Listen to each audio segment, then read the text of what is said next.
Hey beauties, so it's another episode on Nigerian educational system. Here's a girl, Annie Okonkwo. Do not forget to subscribe, like, and share. Actually, the times are evolving, economy is growing and changes are taking place. But for our dear nation, Nigeria, I wonder if this is actually true for us because I could recall that in the 80s, according to the story of our parents and our loved ones, we understand that the educational standard system as at that time is, or rather, was really something remarkable. It's something to boast about, because then immediately when you're done studying, the international corporate system could actually invite you over and without for some people without even interviews they are made to begin working with them with this new body with this new system, and that is something that you can't even relate to at this present time, because the educational system, it's nothing to write home about. We have a government system, we have the resources that are sustainable, that should be there. But what happens is that just like most corrupt society, where Nigeria, sorry to say, but happens to fall under, the allocations, the projects that are being allocated to these people for various purposes to the betterment of the society at large, what they end up doing is that they take up the whole resources that are meant for the growth of the society and they travel out to different part of the world and they just heap this money there in the name of embezzlement. We hear what they do, that a particular individual who is just a mere government worker buys houses that you can't even imagine what they do with it. Several houses, they just purchase several houses, cars that are worth over millions of dollars. So these are the reality, the very, very pitiful situation that Nigerians find themselves in. Unfortunately, with all the cries that have been coming from the people, with all the write-ups, with all the media intervention, nothing has been physically done. Nothing has been, we can see anything. Nothing has changed. So, and now we wonder. I happened to meet a friend of mine here in Hamburg, Germany, who came all the way from Nigeria for further studies. She did her first degree in Nigeria in business administration. She came out with a first class. So what happened was, coming out from that society, from what you used to know as education in Nigeria, coming with the experience to a different place, in Germany. Unfortunately, my friend did not Google about the educational system of Germans, and so it was difficult beginning. Difficult beginning. If you studied fully in Nigeria, especially within the time frame of 90s, 2000 to this present stage, you really have to do a soul searching. Like, you need to find yourself and tell yourself the truth, what you actually did, and read for you, not for the society or not according to the pressure of the society. Because she's my friend, I wanted that she give a personal interview, but she couldn't because of her security purposes. And so she was giving me her ordeal. Getting the first class was a thing of the highest bid. The highest bidder actually gets this. She said, apart from the fact that she will make copy, but it tends to be, if you're caught, okay, there are penalties, which sometimes the lecturer even brings something to give you to copy from.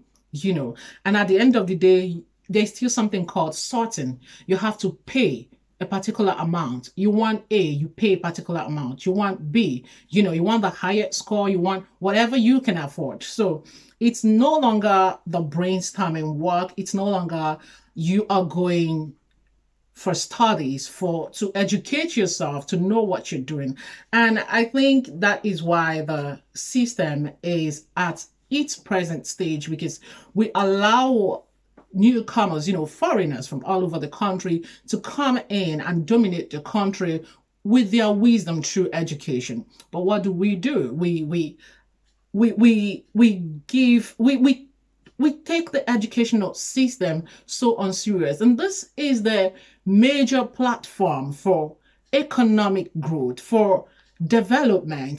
This is the future of the people. It all lies in education. We act like it doesn't matter, and so everyone is just taking to make money however you can. I want to remind us, the future generations and the younger ones to come, that there is a lot in education. When you go to study, it's not easy when the system is not making it easy for you. Imagine you have to work hard to study, and just somebody very much, very much that you are better rough than, comes out having the A and you are having C because you could not sort. Sorting, in case you do not know what it means, to those of us that are foreigners, means you go behind, you go specifically to see the lecturer and give for each course, giving a particular amount to obtain a better score, a better result at the end of the day. So that's what it is about in Nigeria. And I'm asking Nigerians, how long do we want to take this? How long are we going to? I was looking at a government primary school that was shown on the media. The children were under a building and it was raining, and these kids were wet from rain. That means the roof, it was all leaking. The lockers, they had nothing. Some had nothing to sit on. Children, they were sitting on the floor. And these projects have been paid for, allocated to several states. What do? They embezzle all. They just take up all, save it for their own generation, send their own kids abroad to study. If you look around, you see that you hardly find the children of the rich men, according to the word, the children of certain families who are well-to-do in Nigeria. You don't find their children in Nigerian school, within the Nigerian school system. Why? Because they know what they're doing. They know that you can hardly get a good standard of education in the country. They send their kids to different European countries. They pay up all that is needed because they can afford it, even for 8 children or 6 or 12. If they have 12 children, they have all the resources, all the money. They start up. We really wonder, how can we help save the situation? Severally, people have stood up to fight for their nation, but unfortunately, they get gunned down by the same people who are supposed to protect them and cater for them. And this is a society that we see as, democratic. And then you wonder, do they really understand the nature, democracy, and how it works and what that is actually? Because you just can't believe a society whereby the government they actually see themselves as demigods, and we wonder what can be done. Leave me a comment in the comment section below. Referring to my friend, she had to learn that an advanced society such as Germany, you cannot copy here. There's no room for that.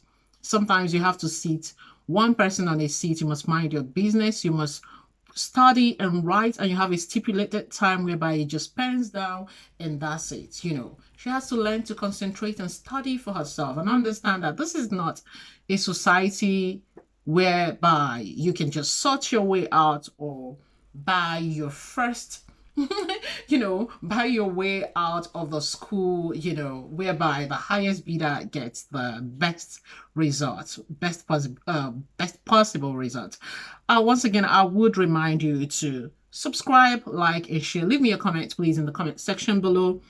What was your ordeal did you study recent time, or did you study those days whereby education was still a thing of joy, a thing of something worthwhile? What's your What's your experience? To those of us who studied at home and to those of us who studied abroad, what are your comparisons? Leave me your comments and do not forget to subscribe, like, and share. It's such a pity, but what can we do? We keep praying for our dear nation and speaking from every angle whereby we can. It has to be saved. Our dear nation has to be saved. So thank you once again, and yeah, see you again.